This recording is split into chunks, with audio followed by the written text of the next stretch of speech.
Selamat pagi anak-anak, ketemu lagi dengan Mem Ana Sirait. Nah, hari ini yang Mem ajarkan adalah mata pelajaran pemrograman dasar. Sebelum Mem lanjut dari materi kita, mungkin anak didik kami sudah pernah dengar kata program. Nah, program itu adalah serangkaian instruksi yang ditulis untuk melakukan suatu fungsi spesifik pada komputer. Nah, untuk lebih lanjut nanti kita boleh bahas ini apa arti program dalam komputer.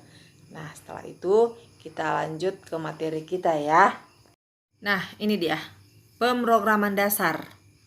Arti dari pemrograman merupakan suatu proses yang meliputi menulis, testing, memperbaiki, dan maintenance atau memelihara perintah-perintah atau kode atau skrip sebuah program komputer. Nah, konsep dasar pemrograman adalah input, proses, dan output. Di sini memang ada jelaskan apa arti dari input, proses, dan output. Sini sangat jelas ya, boleh dilihat dan dicermati. Oke. Kita lanjut. Konsep algoritma. Ya, kita harus mempunyai konsep algoritma ya. Itu selalu ada, itu di mana-mana pun konsep itu selalu ada. Sebelum kita membangun atau apapun, kita harus punya konsep. Dan sebelum kita melakukan pekerjaan pun kita harus mempunyai konsep. Nah, ini salah satu konsep algoritma. Nah, di sini Mem juga ada buat dan jelaskan beberapa hal yang harus dilakukan programmer, yaitu apa arti programmer, Mem?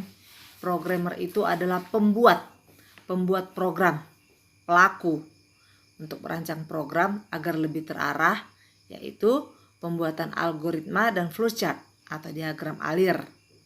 Nah, di sini pun Mem menjelaskan apa pengertian dari algoritma.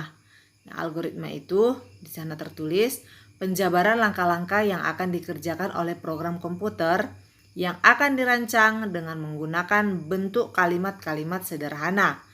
Nah, flowchart adalah diagram alir yang berbentuk suatu bagan dengan menggunakan simbol-simbol tertentu dengan urutan proses secara detail dalam suatu program. Sampai di sini, jika ada yang mau ditanyakan, boleh di WA ke Mem secara pribadi ya. Nah, kita lanjut. Algoritma dasar dalam pemrograman komputer. Nah, lanjut. Ciri-ciri yang harus dipakai untuk menyelesaikan masalah, terutama jika berhubungan dengan algoritma. Ciri-cirinya antara lain: 1. Algoritma harus dapat digunakan secara efektif. Step by step-nya harus diberi definisi tanpa tingkat ambiguitas. 3. Algoritma harus dihentikan ketika melangkah untuk beberapa step. Dan yang terakhir, algoritma harus memiliki komponen berjumlah 0 berupa keluaran maupun masukan. Ini dia ya. Boleh dicatat di buku catatannya. Tidak usah dikirim kembali ke WA. Tetap dicatat dengan rapi. Yang mana yang perlu kamu pertanyakan, tanyakan ke Mem lewat WA pribadi ya. Nanti suatu saat Mem akan minta buku catatan kalian agar Mem periksa bahan sebagai pertimbangan untuk membuat nilai kalian ya anak-anak.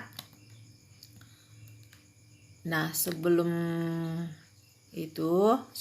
kita sudahi, ada sedikit Mem akan kasih contoh apa? Mem ada kasih sedikit contoh bagaimana menghasilkan 2 gelas campuran kopi susu dari sebuah kopi dan segelas susu. Mem ulangi ya. Contoh bagaimana menghasilkan 2 gelas campuran kopi susu dari sebuah gelas kopi dan segelas susu. Nah, ini dia salah satu contohnya. Boleh dilihat dan dicermati. Ini salah satu contohnya ya, Nak. Sampai di sini dulu materi pembelajaran pemrograman dasar. Hanya ini yang boleh Mem kasih kepada kalian anak didik kami. Semoga boleh menjadi bermanfaat buat kalian. Terima kasih dan selamat pagi.